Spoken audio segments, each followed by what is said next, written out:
All right, so we discussed Freud. So what happens next? The good and bad of Freud we've discussed. Neo-Freudians. These are the folks that, like Freud, believe that something is going on in your childhood that really forms your personality. But they say, you know what, Freud, it's not all based in the sexual tension. There are other tensions in childhood that affect personality. So Adler, for example, Alfred Adler is a big one of these, and he said that a child struggles with an inferiority complex and is constantly fighting for superiority and power, and that's a huge factor in the development of personality. Karen Horney comes along and said, yes, the social aspects of your childhood are really important, but she said, where Freud said women have weak superegos, remember that's the good angel, so women are not able to make as well thought out decisions because it is always, that devil is always like, do this, and the superego that's supposed to provide the values isn't as active in women. She said that's not true at all, and she also said that women don't have penis envy. Jung comes along, and there's a lot of work based on Carl Jung.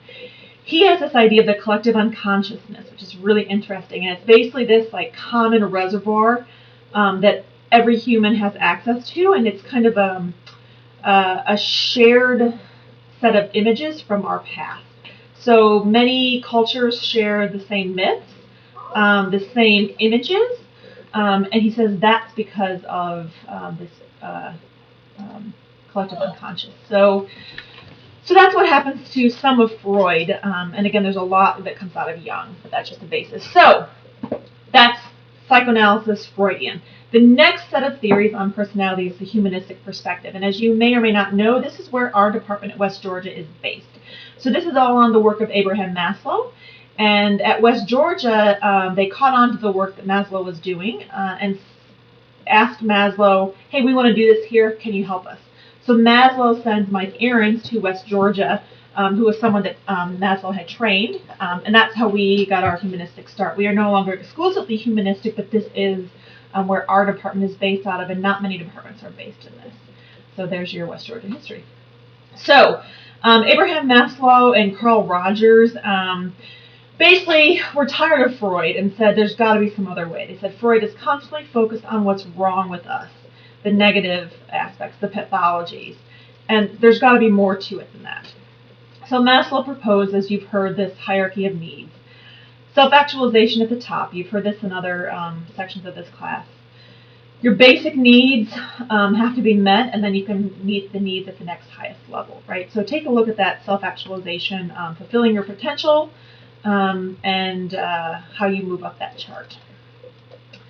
Carl Rogers was working alongside them and said an individual's self-actualization tendencies are critical. He stressed this idea of unconditional positive regard. If you are trained to be a therapist in our master's program, this is stuck to you constantly. So this is an attitude of acceptance of others despite their failings. So it doesn't matter if you've done this wrong or if you're like this. I'm going to have an unconditional acceptance of who you are. And he says that for therapists, this is the critical attitude that you have to have for your patients. In fact, they say it doesn't matter what technique you're using. If you don't show your client, your patient, that you have unconditional positive regard for them, no matter how messed up they may be, if you don't show that, your work's not going to be successful. So, in order to understand personality, Rogers asked people to describe who their ideal image of themselves would be and who they actually are. If those two were close, he said the person has a positive self-concept.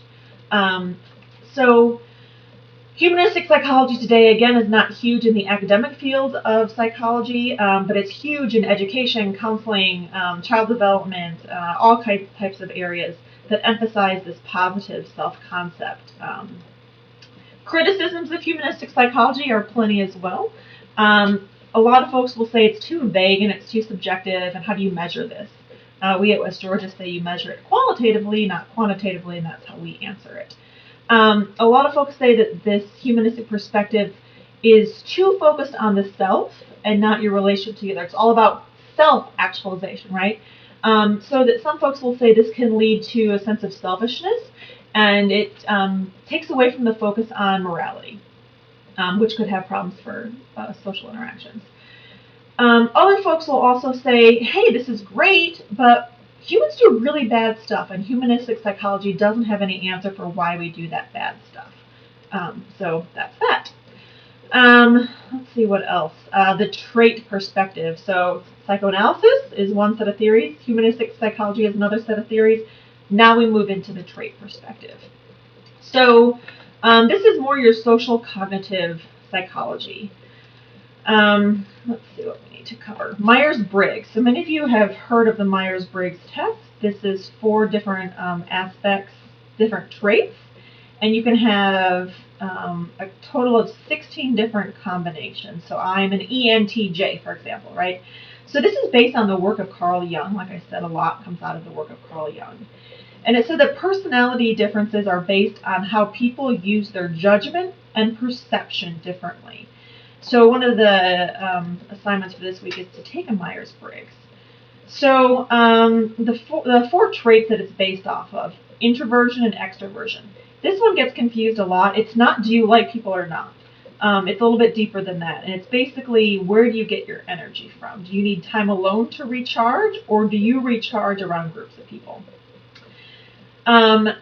Sensing or intuition. Do you take in the information, or do you sort of add your own information that goes along with it? Decision making. Do you make decisions based on logic, or more feeling with special circumstances, situations? And then finally, structure.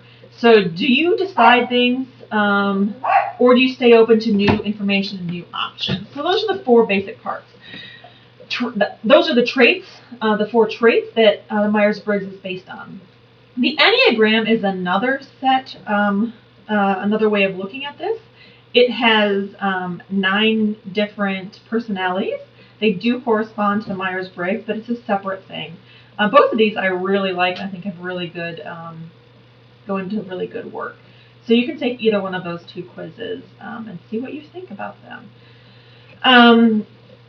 There's also factor analysis saying that there are basically only 2 traits: introversion, extroversion, emotional stability, emotional instability. And everyone falls somewhere on those quadrants. So that's another example of this. Biology. This is another perspective. It's not that your personality is based on your genes. I think there's some validity in this, of course, but it's not an end-all be-all by any means. So there's a lot more to it than just this. So this is where we look and show that scans of your brain show different results based on if you're an extrovert or an introvert. And it says that genes influence our temperament and our behavioral style. Okay, personality inventories.